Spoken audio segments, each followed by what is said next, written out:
What's up guys, Mike here, the Detroit Borg with a look at the OnePlus 3T. So this is a spec upgrade of the OnePlus 3 and replaces it. This brings a new Snapdragon 821 CPU, the same Adreno 530 GPU. We get a larger battery. We go from 3000 to 3400 milliamp hours. And they've also added a 128 gig storage option, so you can go with the baseline 64 gigs or double it for only $40 more. They've also added a 16 megapixel front-facing camera while retaining the same 16 megapixel camera along the back. The OnePlus 3T also picks up a slightly darker gray color that's called gunmetal. This replaces graphite, and we do get a price increase. We go from $399 to $439. So getting to the packaging, it's very similar to the OnePlus 3 as you might expect, although there are some changes here. So for example, you'll see the OnePlus 3T branding along the side in silver. Lifting up the lid, the first thing we'll see here is the OnePlus 3T. And of course, I have the gunmetal version in 128 gigs. This is also available in soft gold. The only piece of plastic we'll find is along the back along with our IMEI and serial number sticker. So visually, this is identical to the OnePlus 3. There is no indicator that this is a newer phone besides the color. So lifting up the tray, the first thing we'll see here is a pamphlet, and if we reverse it, we'll see a message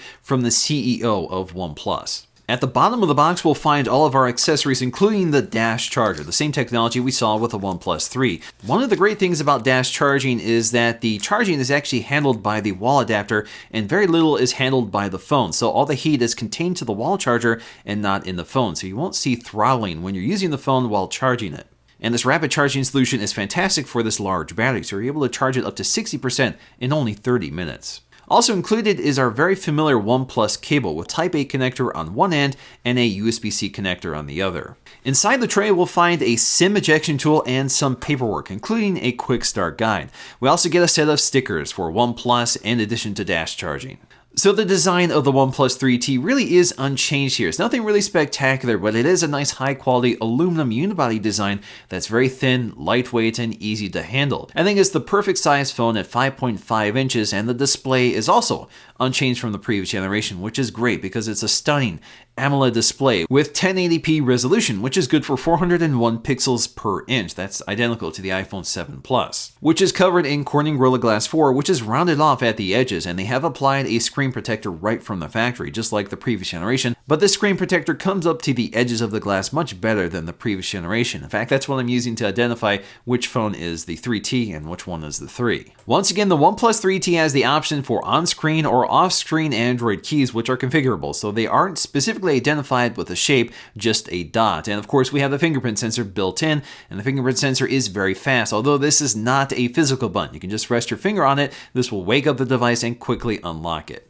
Around the sides, not much has changed here. On the right side, we'll find our power button just below our dual nano SIM tray. On the left side, we have our volume rocker, in addition to the 3-position mute switch, which allows you to silent notifications or allow priority notifications to come in. On the top side, a whole lot of nothing, and toward the bottom, you'll find our speaker grill, the USB Type-C connector, a microphone, in addition to a headphone jack. On the back, returning once again is a 16 megapixel sensor with an f2.0 aperture and optical image stabilization, and just below that we get an LED flash. This glass once again protrudes, but ultimately this camera is just as good as the one on the OnePlus 3, with excellent stabilization, very sharp images, and very fast and smooth autofocusing. The real camera news really comes down to the 16 megapixel front-facing camera with an f2.0 aperture, which records at 1080p.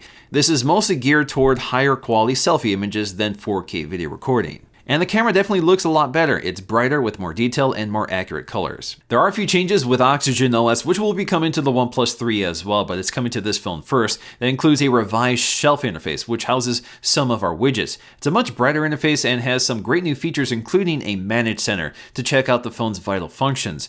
Another really cool feature is the weather widget, which expands out into a full screen interface that gives us this sort of interactive virtual reality interface that moves with the phone and reflects the current weather conditions. The drop-down notification shade also gets a new interface for the quick setting toggles. So the new look repositions the brightness slider at the bottom, which is more easily accessible, and it also gives us a new editing interface. Other parts of the interface also trade the turquoise color for a slate blue color, such as in the settings panel, and of course more changes will come with Android 7. There is a new feature that you can enable under settings, specifically under advanced settings, and it's called Deep Clear. Now if you enable this and use the clear button for your recent applications, this will actually close down more background processing processes, which will prevent certain apps from pushing notifications or updating until you restart them. So you may or may not want to enable this, but it's a much more aggressive app closing utility. So one of the great things about the OnePlus 3T is that it's ending the year with one of the most powerful processors in any mobile phone, and it's doing that on a fairly low budget. And that's really impressive when you consider the Pixel XL is above $600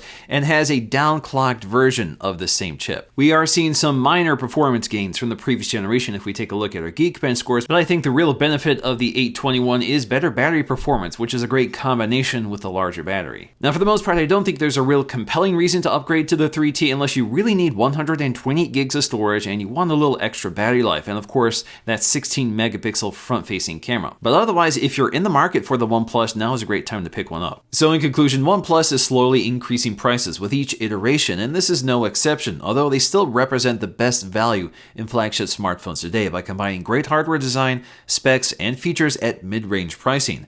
The only thing that really separates it from phones that cost twice as much is waterproofing, Quad HD screen resolution for VR, and stereo speakers. But regardless of price, the OnePlus 3T further solidifies this as one of my favorite smartphones of the year. Alright guys, hope you enjoyed this quick look at the OnePlus 3T. If you want to see my full review of the OnePlus 3, which is still applicable for this phone, I'll leave it linked in the description below. Hope you guys enjoyed this video. If you did, please give it a thumbs up to let me know, and I'll see you again in the next video.